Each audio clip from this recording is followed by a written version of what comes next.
जय हिंद दोस्तों, स्वागत है आपका हमारे सन्नी कंप्यूटर में। आज से जो हमारा क्लास स्टार्ट होगा वो थ्योरी का क्लास स्टार्ट होगा। ठीक है, जो कंप्यूटर में जो भी प्रश्न पूछे जाते हैं किसी भी एग्ज़ाम में, वो किस तरह के टॉपिक से पूछे जाते हैं वो सभी हम लोगों ने डिस्कस किया है अपने पिछले वीडियो सब में। सिलेबस देखा है कंप्यूटर का, जो किस तरह का सिलेबस रहता है, और उस पर हम लोग अभी डिस्कस करेंगे। ठीक है, टॉपिक वाइज देखेंगे जो क्या रहता है और उसे समझेंगे जो किस तरह के प्रश्न बनते हैं। आज का जो हमारा पहला चैप्टर है थ्योरी का, वह है चैप्टर नंबर 1, कंप्यूटर एक परिचय। ठीक है, देखेंगे इंट्रोडक्शन टू कंप्यूटर से किस तरह के प्रश्न हमारे एग्जाम के दृष्टिकोण से बनते हैं और उन्हें समझेंगे भी। काफ़ी महत्वपूर्ण चैप्टर है यह। अगर आप कंप्यूटर पर आधारित परीक्षा पास करना चाहते हैं तो एक एक टॉपिक का हम लोग ऑपरेशन करेंगे। ठीक है, जो किस तरह का टॉपिक है और उससे किस तरह से प्रश्न बनाए जाते हैं। चलिए बिना देरी किए हुए शुरू करते हैं हम अपने आज के इस क्लास को। हमारा सबसे पहला जो टॉपिक है वह है कंप्यूटर क्या है। हमारा पहला टॉपिक कह रहा है कि व्हाट इज कंप्यूटर। ठीक है, तो कंप्यूटर एक स्वचालित इलेक्ट्रॉनिक मशीन है जो डाटा तथा निर्देशों को इनपुट के रूप में ग्रहण करता है, निर्देशों के अनुरूप उनका विश्लेषण करता है तथा आवश्यक परिणाम को निश्चित प्रारूप में आउटपुट के रूप में निर्गत करता है। यह डाटा, ठीक है, यह डाटा निर्देश सॉफ्टवेयर तथा परिणाम को जो है स्टोर भी करता है ताकि आवश्यकता अनुसार जो है इनका उपयोग किया जा सकता है। ठीक है, यह डाटा के भंडारण तथा तीव्र गति और त्रुटि रहित ढंग से उसके विश्लेषण का कार्य करता है। ठीक है, यह डाटा को स्टोर भी करता है और आवश्यकता पड़ने पर इसका उपयोग भी किया जाता है। ठीक है, और इसकी गति तीव्र भी होती है और यह एकदम बिना गलती किए हुए कार्य करता है। ठीक है, तो ये हम लोग अभी देखें कंप्यूटर का परिचय। अब चलिए कंप्यूटर की परिभाषा को हम लोग जानते हैं, जो कंप्यूटर का डिफिनीशन क्या होता है। ठीक है, बहुत लोगों के मन में रहता है जो कंप्यूटर का डिफिनीशन हम लोग किस तरह से दें। तो चलिए आज हम लोग जान लेते हैं जो कंप्यूटर का डिफिनीशन जो है किस तरह से दिया जाता है। तो चलिए, ऑक्सफोर्ड डिक्शनरी के अनुसार जो है कंप्यूटर एक स्वचालित इलेक्ट्रॉनिक मशीन है। ठीक है, कंप्यूटर जो है वह एक स्वचालित इलेक्ट्रॉनिक मशीन है जो अनेक प्रकार की तर्कपूर्ण गणनाओं के लिए प्रयोग किया जाता है। ठीक है, कंप्यूटर एक इलेक्ट्रॉनिक मशीन है जो इनपुट के रूप में डाटा स्वीकार करता है, दिए गए निर्देश के अनुरूप डाटा को प्रोसेस कर उसे सूचना में बदलता है, डाटा तथा सूचना को भविष्य में प्रयोग के लिए स्टोर करता है तथा प्रोसेस किए गए परिणामों को आवश्यकता अनुसार आउटपुट के रूप में निर्गत करता है। ठीक है, आगे हम लोग जानेंगे जो कंप्यूटर का बुनियादी कार्य क्या क्या होता है। तो कंप्यूटर का जो बुनियादी कार्य है वह है डाटा को इनपुट के रूप में स्वीकार करना। ठीक है, दूसरा है डाटा को दिए गए निर्देशों के अनुरूप प्रोसेस कर सूचना में बदलना। तीसरा है डाटा और सूचना को भविष्य में उपयोग के लिए स्टोर रखना। चौथा हमारा है सूचना का विश्लेषण कर आउटपुट के रूप में निर्गत करना। ठीक है, ये कुछ बुनियादी कार्य हैं कंप्यूटर के। चलिए आगे हम लोग देखते हैं कंप्यूटर सिस्टम के घटक। ये हमारा नेक्स्ट टॉपिक है, कंपोनेंट ऑफ कंप्यूटर सिस्टम। तो कंप्यूटर का प्रत्येक घटक या तो हार्डवेयर है या सॉफ्टवेयर है। ठीक है, किसी भी कंप्यूटर सिस्टम को मुख्यतः 3 भागों में बांटा जा सकता है। जी हाँ, कंप्यूटर का जो भी सिस्टम है, पार्ट है, उसको हम लोग 3 भाग में बांट सकते हैं। पहला क्या होता है, हमारा हार्डवेयर का भाग होता है जिसे हम लोग छू सकते हैं। ठीक है, दूसरा हमारा जो भाग होता है वह सॉफ्टवेयर का होता है जिसे हम लोग देख नहीं सकते हैं लेकिन उस पर काम करते हैं। इसके बारे में हम लोग आगे पढ़ेंगे, हार्डवेयर सॉफ्टवेयर के बारे में।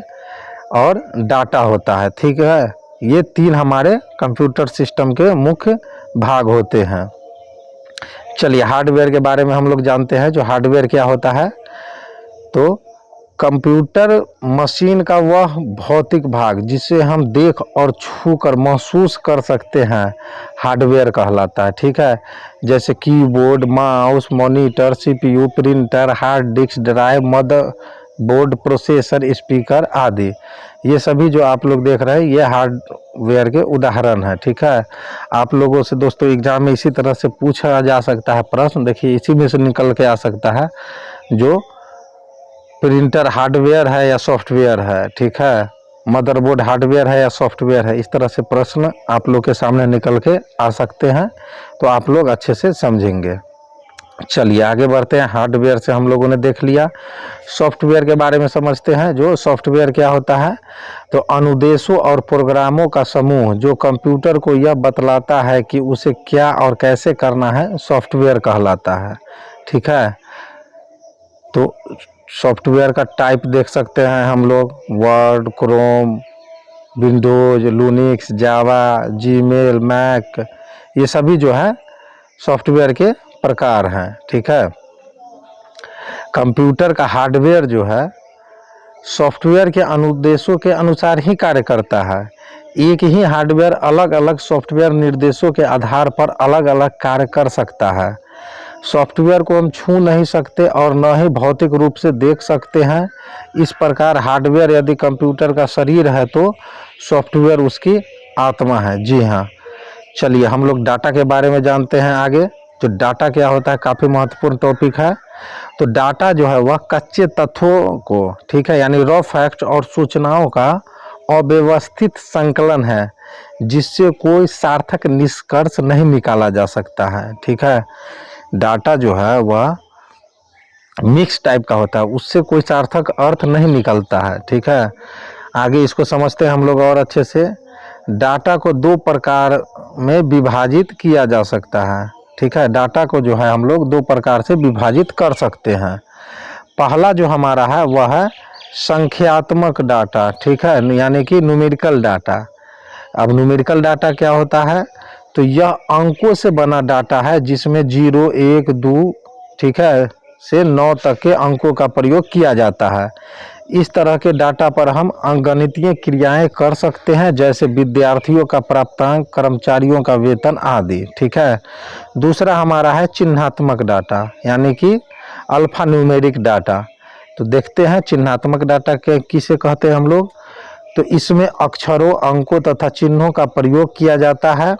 इसमें अंकगणितीय क्रियाएं नहीं की जा सकती है, पर इसकी तुलना की जा सकती है, जैसे कर्मचारियों का पता। ठीक है, तो आप लोगों को समझने में काफ़ी आसानी हो गया होगा कि डाटा दो तरह का होता है, संख्यात्मक डाटा और चिन्हात्मक डाटा, और दोनों को पहचानने का भी तरीका हम लोग समझ चुके हैं। चलिए आगे हम लोग बढ़ते हैं। सूचना के बारे में हम लोग समझते हैं। जो सूचना क्या होता है, जिसको हम लोग इंफॉर्मेशन भी कहते हैं। तो डाटा का उपयोगिता के आधार पर किए गए विश्लेषण और संकलन के बाद प्राप्त तथ्यों को सूचना कहते हैं। ठीक है, यानी डाटा को उपयोगिता के आधार पर जो हम लोग विश्लेषण करते हैं उसके बाद जो उससे प्राप्त होता है वही हमारा सूचना होता है। इस प्रकार डाटा अव्यवस्थित तथ्य है। ठीक है, जबकि सूचना व्यवस्थित डाटा है जो प्रयोग करने वालों के लिए उपयोगी होता है। ठीक है, चलिए सूचना प्राप्ति के बारे में हम लोग समझते हैं। जो इंफॉर्मेशन रिट्राइवल क्या होता है, तो आवश्यकता अनुसार सूचना को पुनः प्राप्त करने की विधि सूचना प्राप्ति कहलाता है। ठीक है, यानी जैसे हमको ज़रूरत पड़ता है सूचना का, उसको अगर हम लोग दोबारा से प्राप्त करते हैं तो यही विधि हम लोग का सूचना प्राप्ति कहलाता है। ठीक है, क्या आप जानते हैं कि कंप्यूटर शब्द की उत्पत्ति जो है ग्रीक भाषा के कंप्यूट शब्द से हुई है, जिसका अर्थ है गणना करना। इसे हिंदी में हम लोग संगणक भी कहते हैं। ठीक है, काफ़ी महत्वपूर्ण है ये। इससे 1 नंबर का प्रश्न तो आप लोग के एग्जाम के दृष्टिकोण से बनता ही है।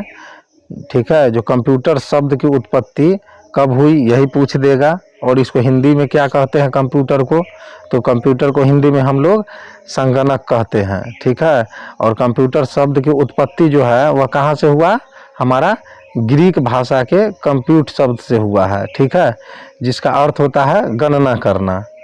चलिए आगे बढ़ते हैं। डाटा प्रोसेसिंग समझते हैं। जो डाटा प्रोसेसिंग क्या होता है, तो उपयोगिता के आधार पर किए जाने वाला विश्लेषण डाटा प्रोसेसिंग कहलाता है। ठीक है,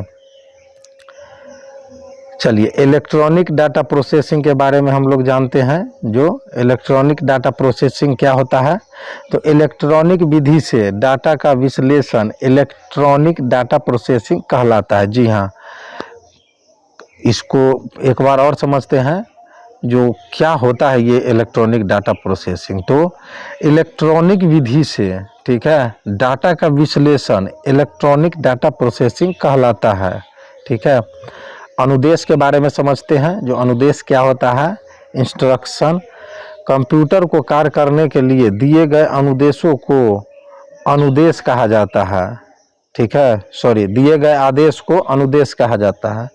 तो कंप्यूटर को कार्य करने के लिए जो हम लोग आदेश देते हैं उसे ही हम लोग अनुदेश कहते हैं। ठीक है, चलिए प्रोग्राम के बारे में समझते हैं। जो प्रोग्राम क्या होता है, तो कंप्यूटर को दिए जाने वाले अनुदेशों के समूह को प्रोग्राम कहा जाता है। ठीक है, सॉफ्टवेयर क्या होता है, तो प्रोग्रामों के समुच्चय को जो कंप्यूटर के विभिन्न कार्यों के सफल क्रियान्वयन के लिए उत्तरदायी होता है, सॉफ्टवेयर कहा जाता है। ठीक है, काफ़ी महत्वपूर्ण टॉपिक थे ये सभी हमारे एग्जाम के दृष्टिकोण से। चलिए आगे बढ़ते हैं। हमारा अगला जो टॉपिक है वह है कंप्यूटर की विशेषता। ठीक है, यानी कैरेक्टराइज ऑफ कंप्यूटर। देखते हैं कंप्यूटर की विशेषता क्या क्या है। तो कंप्यूटर की बहुत सारी विशेषता है, जैसे speed, accuracy, diligence, reliability, versatility, storage capacity, power of remembering, no feeling, no IQ, ये सभी जो है कंप्यूटर की विशेषता है। चलिए इसको हम लोग बारी बारी से समझते हैं, काफ़ी मज़ा आने वाला है। सबसे पहला जो है कंप्यूटर की विशेषता वह है इसकी गति। ठीक है, कंप्यूटर की गति जो है बहुत तेज़ होती है। चलिए इसको हम लोग समझते हैं। कंप्यूटर जो है 1 सेकंड में लाखों गणनाएं कर सकता है। ठीक है, किसी मनुष्य द्वारा पूरे साल में किए जाने वाले कार्य को कंप्यूटर कुछ ही सेकंड में कर सकता है। कंप्यूटर प्रोसेसर की स्पीड को हर्ट्ज HZ में हम लोग मापते हैं। ठीक है, जिसको हम लोग HZ भी शॉर्ट में बोलते हैं। वर्तमान समय में कंप्यूटर नैनो सेकेंड यानी कि 10⁻⁹ सेकेंड में गणनाएं कर सकता है। कंप्यूटर की गति को 1 सेकेंड में प्रोसेस किए गए निर्देशों की संख्या के आधार पर मापा जाता है। वर्तमान में कंप्यूटर 1 सेकेंड में 10 लाख यानी कि मिलियन से भी अधिक निर्देशों को प्रोसेस कर सकता है। अतः कंप्यूटर की गति को जो है हम लोग MIPS मिलियन इंस्ट्रक्शन पर सेकेंड में मापा जाता है। ठीक है दोस्तों, इससे भी एक प्रश्न बन सकता है, जो कंप्यूटर की गति को हम लोग किस चीज़ में मापते हैं, तो MIPS में मापते हैं। ठीक है, चलिए आगे बढ़ते हैं। स्वचालित ऑटोमेटिक जो है वह भी कंप्यूटर का एक गुण है, विशेषता है। कंप्यूटर एक स्वचालित मशीन है जिसमें गणना के दौरान मानवीय हस्तक्षेप की संभावना नगण्य रहती है। जी हाँ, जब भी कंप्यूटर कोई काम करता है अंदरूनी तो उसमें मानव का जरूरी नहीं पड़ता। हाँ, मानव इनपुट के रूप में उसमें डाटा देता है, लेकिन उसके अंदर का जो काम होता है वो कंप्यूटर खुद करता है। ठीक है, हालांकि कंप्यूटर को कार्य करने के लिए निर्देश मनुष्य द्वारा ही दिए जाते हैं, पर एक बार आदेश दिए जाने के बाद वह बिना रुके कार्य कर सकता है। ठीक है, इसलिए यह स्वचालित है। चलिए हमारा अगला जो है टॉपिक कंप्यूटर की विशेषता वह है त्रुटि रहित कार्य। ठीक है, यानी कि एक्यूरेसी।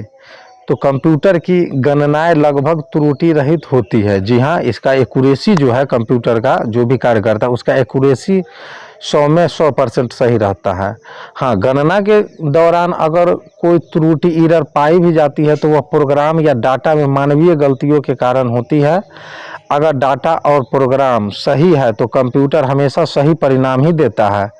कभी कभी वायरस के कारण भी कंप्यूटर में त्रुटियां आ जाती है। जी हाँ, वायरस से हम लोग को अपना कंप्यूटर बचा के रखना चाहिए, नहीं तो वो फंक्शन सही से कार्य नहीं करने देता है। ठीक है, हमेशा एंटीवायरस डलवा के रखना चाहिए, चाहे प्रो का हो, K7 हो, जो सा भी हो, तो सिस्टम में एंटीवायरस हमेशा रहना चाहिए। ठीक है, चलिए हमारा अगला जो टॉपिक है वह है अस्थायी भंडारण क्षमता। देखते हैं, अस्थायी भंडारण क्षमता जो है हमारा, ये भी कंप्यूटर का एक विशेषता है। ठीक है, परमानेंट स्टोरेज। तो कंप्यूटर में प्रयुक्त मेमोरी को डाटा, सूचना और निर्देशों के अस्थायी भंडारण के लिए प्रयोग किया जाता है। ठीक है, चूंकि कंप्यूटर में सूचनाएं इलेक्ट्रॉनिक तरीके से संग्रहित की जाती है, अतः सूचना के समाप्त या नष्ट होने की संभावना कम रहता है कंप्यूटर में। ठीक है, चलिए, विशाल भंडारण क्षमता जो है हमारा कंप्यूटर का, ये भी एगो विशेषता ही है। विशाल भंडारण क्षमता, लार्ज स्टोरेज कैपेसिटी जो है वह हमारा कंप्यूटर का एक विशेषता ही है। कंप्यूटर के बाह्य यानी कि एक्सटर्नल तथा आंतरिक इंटरनल संग्रहण माध्यमों जैसे hard disk, floppy disk, magnetic tape, CD ROM में असीमित डाटा और सूचनाओं का संग्रहण किया जा सकता है। कंप्यूटर में सूचनाएं कम स्थान घेरती है, अतः इसकी भंडारण क्षमता विशाल और असीमित है। ठीक है, हमारा अगला जो टॉपिक है कंप्यूटर की विशेषता में, वह है भंडारित सूचना को तीव्र गति से प्राप्त करना। ठीक है, जिसको हम लोग इंग्लिश में फास्ट रिट्रैवल भी बोलते हैं। ठीक है, कंप्यूटर प्रयोग द्वारा कुछ ही सेकंड में भंडारित सूचना में से आवश्यक सूचना को प्राप्त किया जा सकता है। रैम के प्रयोग से यह काम और भी सरल हो गया है। ठीक है, हमारा अगला जो विशेषता है कंप्यूटर का, वह है जल्द निर्णय लेने की क्षमता। जी हाँ, क्विक डिसीजन। तो कंप्यूटर परिस्थितियों का विश्लेषण कर पूर्व में दिए गए निर्देशों के आधार पर तीव्र निर्णय लेने की क्षमता रखता है। जी हाँ, कंप्यूटर जो है वह डिसीजन बहुत क्विक लेता है। चलिए, विविधता, यह भी हमारा कंप्यूटर का एक विशेषता है। ठीक है, वर्सैटिलिटी, जो कंप्यूटर की सहायता से विभिन्न प्रकार के कार्य संपन्न किए जा सकते हैं। जी हाँ, आधुनिक कंप्यूटरों में अलग अलग तरह के कार्य एक साथ करने की क्षमता होती है, जिसको हम लोग विविधता कहते हैं। ठीक है, यानी एक ही साथ हम लोग बहुत सारे कार्य कंप्यूटर पे कर सकते हैं। ठीक है, हमारा अगला जो विशेषता है कंप्यूटर का, वह है पुनरावृत्ति यानी कि रिपीटेशन। तो कंप्यूटर को आदेश देकर एक ही तरह के कार्य बार बार समान विश्वसनीयता और तीव्रता से कराए जा सकते हैं। जी हाँ, कंप्यूटर से जो है वो बोर नहीं होता है। उसको जो भी काम हम लोग दे देंगे, एक ही तरह का काम उसको दिन भर क्यों ना दे दे, वो अपना करते रहता है, वो बोर नहीं होता है और काफ़ी तेज़ी से भी करता है। ठीक है, हमारा अगला जो कंप्यूटर का विशेषता है वह है स्फूर्ति, एजिलिटी। तो कंप्यूटर एक मशीन होने के कारण मानवीय दोषों से रहित है। ठीक है, इसे थकान तथा बोरियत महसूस नहीं होती है और हर बार समान क्षमता से कार्य करता है। ठीक है, हमारी अगली जो विशेषता है कंप्यूटर का, वह है गोपनीयता, सिक्रेसी। तो पासवर्ड के द्वारा जो है हम लोग कंप्यूटर के कार्य की गोपनीयता बनाए रख सकते हैं। ठीक है, पासवर्ड के प्रयोग से कंप्यूटर में रखे डाटा और कार्यक्रमों को केवल पासवर्ड जानने वाला व्यक्ति ही देख या बदल सकता है। ठीक है, तो हमारी यह भी जो विशेषता है कंप्यूटर की, गोपनीयता, काफ़ी महत्वपूर्ण है, जो यह डाटा को बहुत अच्छे से संभाले रखता है। जो भी इसको पासवर्ड से लॉक करके जाता है, यह डाटा फिर अनलॉक करने के बाद ही उसको दिखाता है। ठीक है, चलिए, हमारी अगली जो विशेषता है कंप्यूटर की, वह है कार्य की एकरूपता। ठीक है, यानी कि यूनिफॉर्मिटी ऑफ वर्क। चलिए देखते हैं कार्य की एकरूपता जो विशेषता है इसमें क्या होता है। तो बार बार तथा लगातार एक ही कार्य को करने के बावजूद कंप्यूटर के कार्य की गुणवत्ता पर कोई प्रभाव नहीं पड़ता है। जी हाँ, विश्वसनीयता, ये भी हमारी कंप्यूटर की एक विशेषता है, जिसको हम लोग इंग्लिश में रिलायबिलिटी कहते हैं। कंप्यूटर प्रोसेस के पश्चात, ठीक है, कंप्यूटर प्रोसेस के पश्चात सही व भरोसेमंद परिणाम देता है तथा गलती की संभावना जो है वह नगण्य रहता है। इसलिए हम लोग कंप्यूटर पे विश्वास कर सकते हैं। हमारा अगला जो विशेषता है कंप्यूटर का, वह है कागज़ के प्रयोग में कमी, यानी कि पेपरलेस वर्क।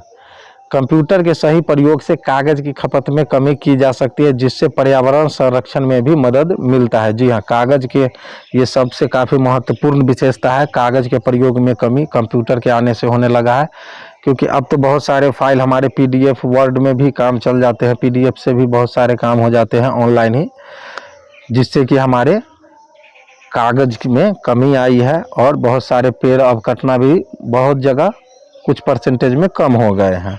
वैसे यूज तो होता ही है लेकिन परसेंटेज कम गए हैं थोड़ा। चलिए आगे जब बढ़ते हैं, देखते हैं क्या आप जानते हैं कि भारत में कंप्यूटर का प्रथम प्रयोग 16 अगस्त 1986 को बेंगलुरु के प्रधान डाकघर में किया गया, जबकि भारत का प्रथम पूर्ण कंप्यूटरीकृत डाकघर कहाँ है?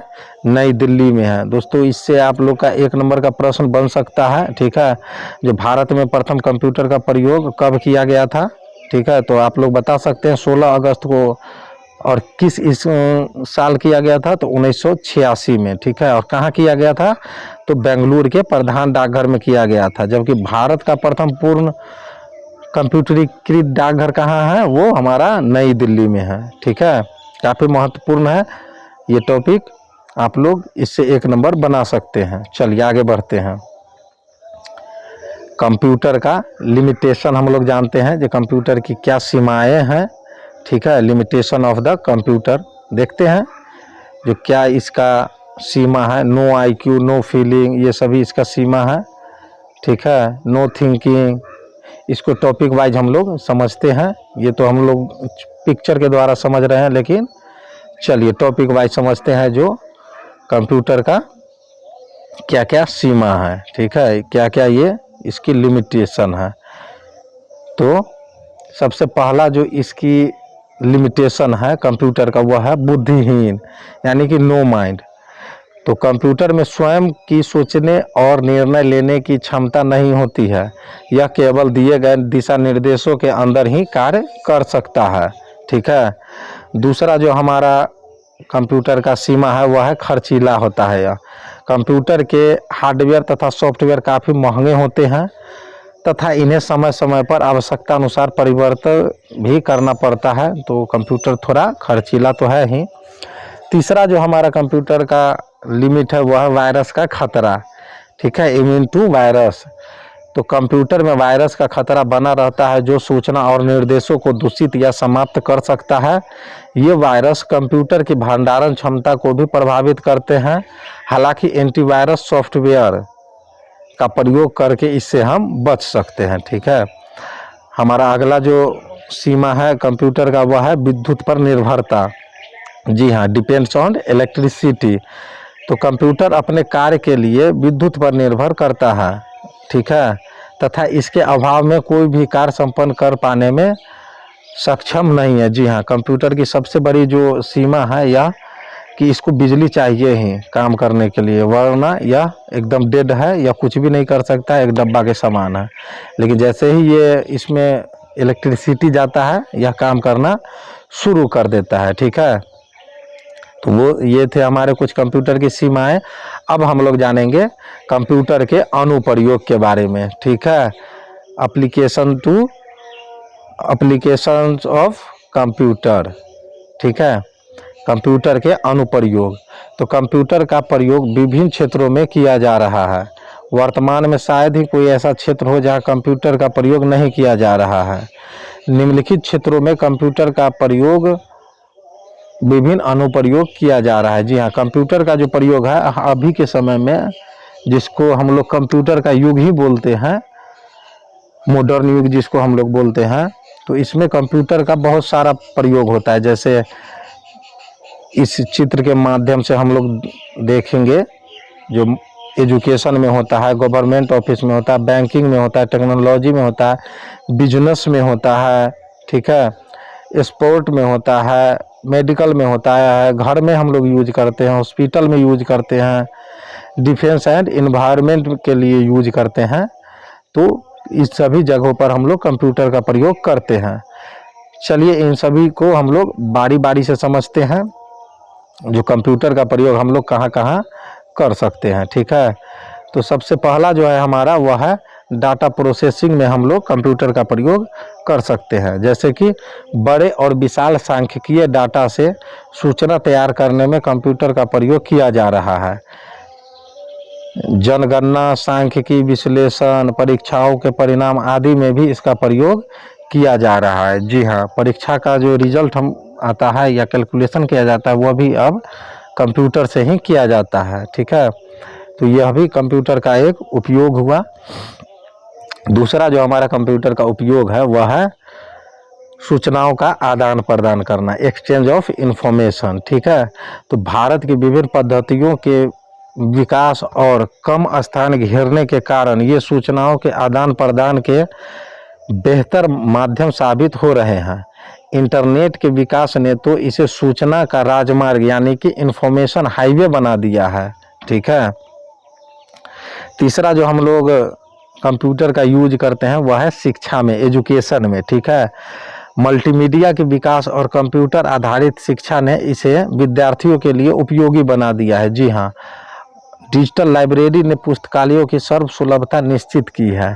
एजुकेशन के सेक्टर में कंप्यूटर का बहुत बड़ा रोल है। जब से ये लॉकडाउन लगा हमारे 2019 में, उसके बाद तो और भी हमारे देश में कंप्यूटर का उपयोग खास के एजुकेशन सेक्टर में ऑनलाइन टीचिंग के लिए, पढ़ने के लिए और पढ़ाने के लिए बढ़ गया है। तो शिक्षा में हम लोग कंप्यूटर का बहुत ज़्यादा उपयोग करते हैं। कोई प्रोजेक्ट बनाना हुआ या अदर कोई भी काम करना हुआ तो उससे हम लोग शिक्षा में यूज करते हैं। ठीक है, और ये सब हुआ है मल्टीमीडिया के विकास के कारण। ठीक है, तो शिक्षा में हम लोग कंप्यूटर का बहुत ज़्यादा उपयोग करते हैं। ठीक है, वैज्ञानिक अनुसंधान में भी हम लोग कंप्यूटर का उपयोग करते हैं। साइंटिफिक रिसर्च में विज्ञान के अनेक जटिल रहस्यों को सुलझाने में कंप्यूटर की सहायता ली जा रही है। कंप्यूटर में परिस्थितियों का उचित आकलन भी संभव हो पाता है। ठीक है, हमारा अगला जो है टॉपिक वह काफ़ी महत्वपूर्ण है। इसमें कंप्यूटर का उपयोग आने से काफ़ी ज़्यादा सुविधा हो गया है रेलवे और वायुयान आरक्षण में। ठीक है, रेलवे एंड एयरलाइंस रिजर्वेशन में भी कंप्यूटर के आने से काफ़ी सुविधा हो गया है। तो कैसे हो गया है? तो कंप्यूटर की सहायता से किसी भी स्थान से अन्य स्थानों के रेलवे और वायुयान के टिकट लिए जा सकते हैं तथा इसमें गलती की संभावना भी नगण्य है। ठीक है, बैंक में भी हमारा कंप्यूटर का बहुत ज़्यादा उपयोग हो रहा है अब। ठीक है, पहले उतना नहीं होता था, लेकिन अब जब से ये हमारा कंप्यूटर युग आया है तब से बहुत ज़्यादा यूज होने लगा है बैंकिंग सेक्टर में भी। कंप्यूटर के अनुप्रयोग ने बैंकिंग क्षेत्र में क्रांति ला दी है। एटीएम तथा ऑनलाइन बैंकिंग, चेक के भुगतान, ईसीएस इलेक्ट्रॉनिक क्लियरिंग सर्विस जिसको हम लोग बोलते हैं, रुपया गिनना तथा पासबुक एंट्री में कंप्यूटर का प्रयोग किया जा रहा है। ठीक है, चिकित्सा में भी कंप्यूटर का प्रयोग किया जा रहा है। मेडिसिन में शरीर के अंदर के रोगों का पता लगाने, उनका विश्लेषण और निदान में कंप्यूटर का विस्तृत प्रयोग हो रहा है। सीटी स्कैन, अल्ट्रासाउंड, एक्सरे तथा विभिन्न जांच में कंप्यूटर का प्रयोग हो रहा है। ठीक है, रक्षा में भी हमारा कंप्यूटर का प्रयोग हो रहा है, यानी कि डिफेंस लाइन में भी। तो रक्षा अनुसंधान, वायुयान नियंत्रण, मिसाइल, रडार आदि में कंप्यूटर का प्रयोग किया जा रहा है। ठीक है, अंतरिक्ष प्रौद्योगिकी के बारे में हम लोग जानते ही हैं, जो इसमें भी कंप्यूटर का प्रयोग किया जाता है स्पेस टेक्नोलॉजी में। जैसे कि अभी हमारा देख रहे हैं चंद्रयान 3 जो है, चंद्रयान 3 वो अभी लैंड कर चुका है हमारा धरती पर कल परसों के डेट में। ठीक है, तो अंतरिक्ष प्रौद्योगिकी में भी हमारा कंप्यूटर का बहुत बड़ा योगदान है। ठीक है, स्पेस टेक्नोलॉजी में भी। तो कंप्यूटर के तीव्र गणना क्षमता के कारण ही ग्रहों, उपग्रहों और अंतरिक्ष की घटनाओं का सूक्ष्म अध्ययन किया जा सकता है। कृत्रिम उपग्रहों में भी कंप्यूटर का प्रयोग हो रहा है। ठीक है, संचार कार्यों में भी कंप्यूटर का प्रयोग हो रहा है। ठीक है, कम्युनिकेशन बनाने में। तो आधुनिक संचार व्यवस्था कंप्यूटर के प्रयोग के बिना संभव नहीं है। टेलीफोन और इंटरनेट ने संचार क्रांति को जन्म दिया है। तंतु प्रकाशीय संचरण, ठीक है, यानी कि फाइबर ऑप्टिक कम्युनिकेशन में कंप्यूटर का प्रयोग किया जाता है। ठीक है, उद्योग व व्यापार में भी हमारा कंप्यूटर का उपयोग किया जाता है। ठीक है, यानी कि इंडस्ट्री एंड बिजनेस में कंप्यूटर का बहुत बड़ा योगदान है हमारे देश में। उद्योगों में कंप्यूटर के प्रयोग से बेहतर गुणवत्ता वाले वस्तुओं का उत्पादन संभव हो पाया है। ठीक है, व्यापार में कार्यों और स्टॉक का लेखा जोखा रखने में कंप्यूटर सहयोगी सिद्ध हुआ है। ठीक है। मनोरंजन में भी हमारा कंप्यूटर का बहुत ज़्यादा यूज होने लगा है। आजकल के समय में बच्चे जो भी लेते हैं मोबाइल या पीसी, उसमें मनोरंजन का गेम खेलते रहते हैं। अभी पबजी गेम काफ़ी ज़्यादा हाईलाइटेड रहता है, जिसमें काफ़ी बच्चों की जान भी गई है। तो मनोरंजन के लिए भी कंप्यूटर का उपयोग अब लोग करने लगे हैं। ठीक है।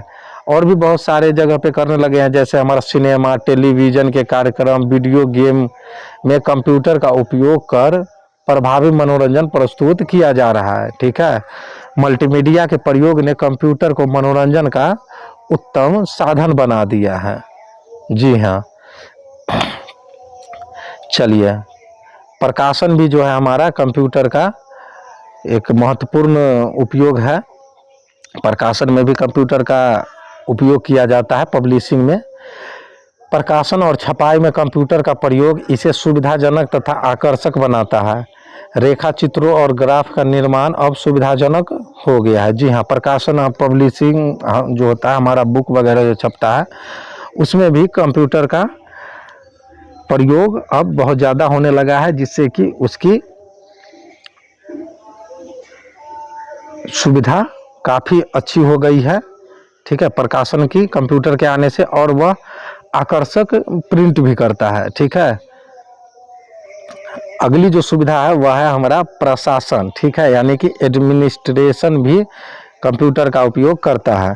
प्रशासन में पारदर्शिता लाने, सरकार के कार्यों को जनता तक पहुंचाने तथा विभिन्न प्रशासनिक तंत्रों को में बेहतर तालमेल के लिए ई प्रशासन यानी कि ई गवर्नेंस का उपयोग कंप्यूटर की सहायता से ही संभव हो पाया है। जी हाँ, डिजिटल पुस्तकालय का भी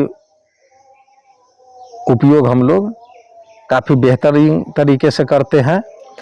पुस्तकों को अंकीय स्वरूप प्रदान कर उन्हें अत्यंत कम स्थान में अधिक समय के लिए सुरक्षित रखा जा सकता है। इसे इंटरनेट से जोड़ देने पर किसी भी स्थान से पुस्तकालय में संग्रहित सूचना को प्राप्त किया जा सकता है। जी हाँ, आजकल शायद ही कोई ऐसा क्षेत्र होगा, ठीक है, जिसमें कंप्यूटर का प्रयोग नहीं किया जा रहा है। पर्यावरण, पुस्तकालय, यातायात, पुलिस प्रशासन, मौसम विभाग, संगीत, चित्रकला, ज्योतिष, इंजीनियरिंग, डिजाइन आदि क्षेत्रों में कंप्यूटर का प्रयोग किया जा रहा है। ठीक है। चलिए, कुछ रोचक तथ्यों को हम लोग जानते हैं जो काफ़ी महत्वपूर्ण है। इनसे आपका 1 नंबर का प्रश्न तो बन ही जाएगा। हर क्षेत्र में कंप्यूटर के बृहद अनुप्रयोग के कारण आधुनिक युग को कंप्यूटर युग की संज्ञा दी जाती है तथा कंप्यूटर आधारित सूचना को इंफॉर्मेशन टेक्नोलॉजी कहा जाता है। ठीक है, ये भी हमारा काफ़ी महत्वपूर्ण टॉपिक है। ठीक है, जो कंप्यूटर साक्षरता दिवस कब मनाया जाता है, तो कंप्यूटर साक्षरता दिवस जो है हमारा 2 दिसंबर को प्रतिवर्ष मनाया जाता है। ठीक है, 2 दिसंबर को जो है प्रतिवर्ष विश्व कंप्यूटर साक्षरता दिवस के रूप में मनाया जाता है, यानी कि कंप्यूटर लिटरेसी डे के रूप में मनाया जाता है। ठीक है, चलिए आगे बढ़ते हैं, देखते हैं हम लोग कंप्यूटर के अनुप्रयोग के प्रभाव। जी हाँ, कंप्यूटर का अगर हम लोग यूज करते हैं तो उसका क्या क्या प्रभाव होता है, इम्पैक्ट ऑफ कंप्यूटराइजेशन। ठीक है, देखते हैं जो कंप्यूटर के अनुप्रयोग से क्या क्या प्रभाव पड़ते हैं। तो सबसे पहला जो है वह है समय की बचत। ठीक है, कंप्यूटर के प्रयोग से जो है, चूंकि कंप्यूटर के कार्य करने की गति अत्यंत तीव्र है, अतः मनुष्य द्वारा 1 साल में पूरा किए जाने वाले कार्यों को कंप्यूटर की सहायता से कुछ ही मिनटों में किया जा सकता है। ठीक है, जिससे कि हमारा समय का बचत होता है। दूसरा हमारा है त्रुटि रहित कार्य। जी हाँ, कंप्यूटर के अनुप्रयोग से जो है हम लोग त्रुटि रहित कार्य कर सकते हैं।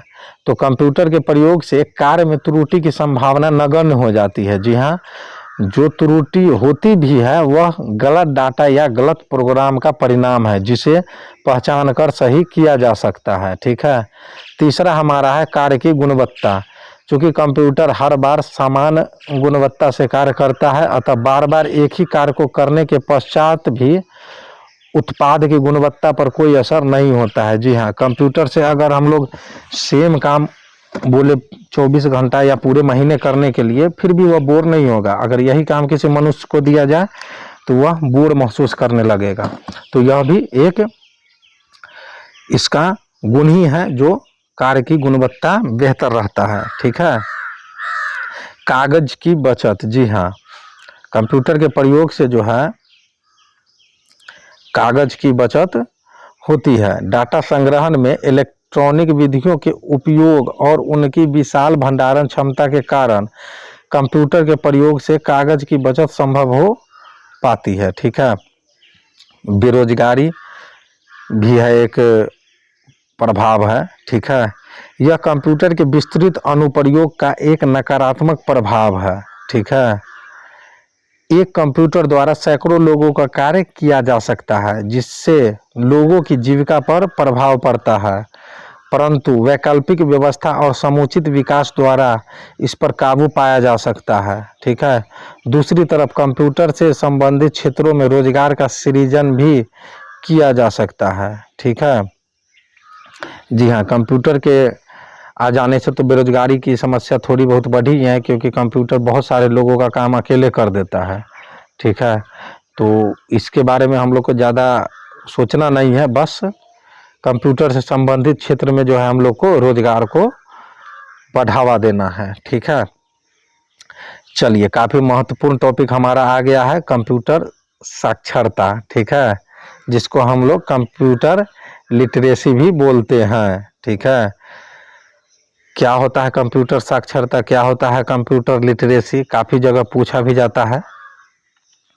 तो कंप्यूटर साक्षरता का अर्थ है कंप्यूटर और उससे संबंधित तकनीक का दैनिक जीवन में उपयोग कर पाने में सक्षम होना। ठीक है।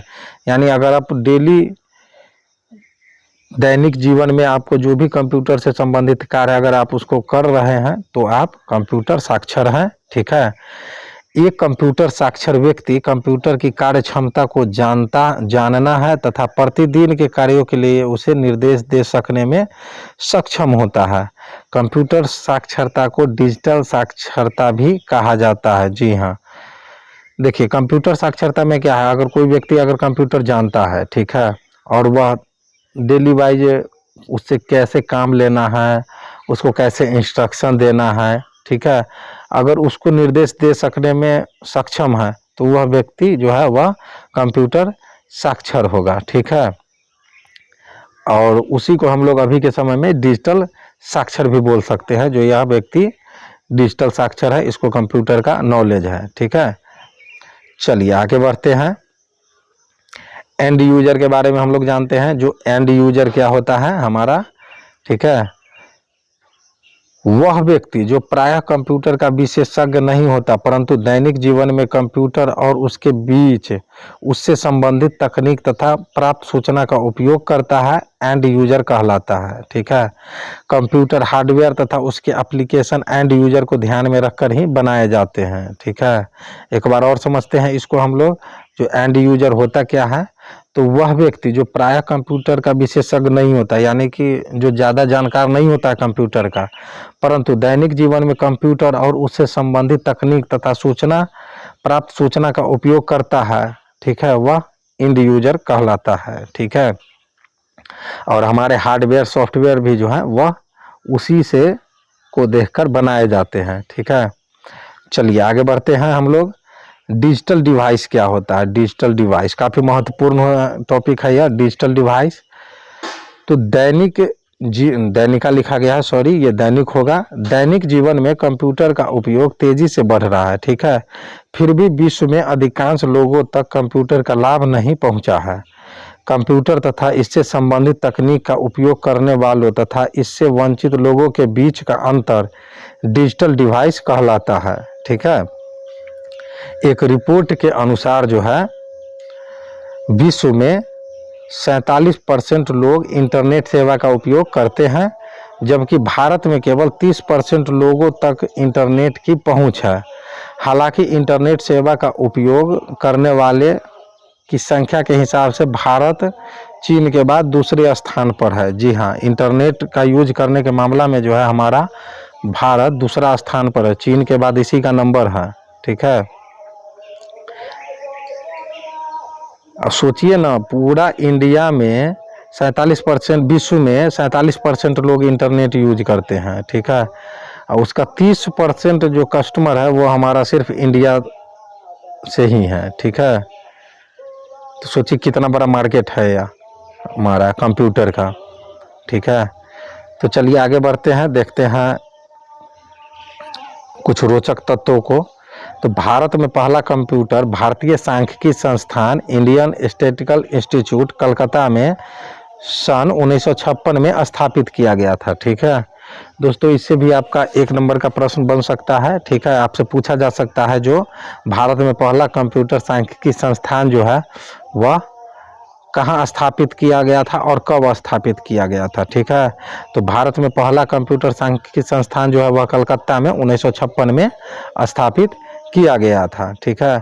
तो दोस्तों ये थे हमारे आज के कुछ महत्वपूर्ण टॉपिक, जिन सभी टॉपिकों का हम लोगों ने ऑपरेशन किया, ठीक है।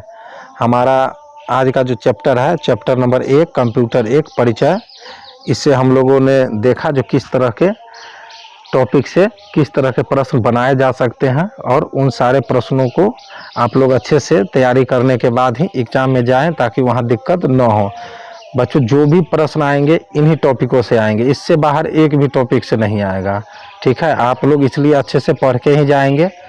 हाँ, नहीं पढ़ के जाते हैं तो वो आपकी गलती है, लेकिन अगर कंप्यूटर पर आधारित किसी भी परीक्षा में आपको पास करना है तो आपको इतना तो नॉलेज रखना ही चाहिए, ठीक है। बेसिक का, फंडामेंटल का, जो क्या होता है कंप्यूटर, नहीं होता है, इससे किस तरह के प्रश्न पूछे जाते हैं, आप लोग को पता होना चाहिए, ठीक है। क्योंकि कंप्यूटर का आज के समय में हर ऑफिस में, अब तो हर घर में भी यूज होने लगा है बहुत सारे जगहों पे।